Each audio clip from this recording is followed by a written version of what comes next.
So we have the 12 kV capacitor replacement. In this event, we have to change out the middle cell.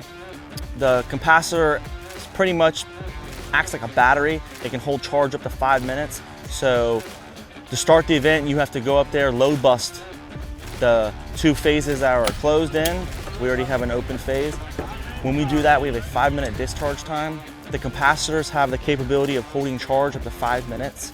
So as a precaution, you wait 5 minutes, then we'll bleed it down and shunt them.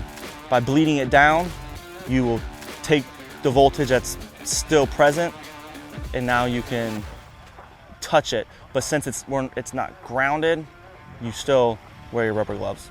At that point, it cannot become energized.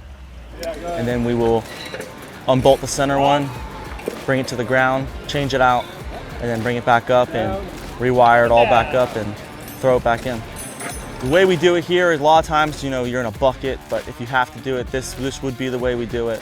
Just, you want to know the safety behind it.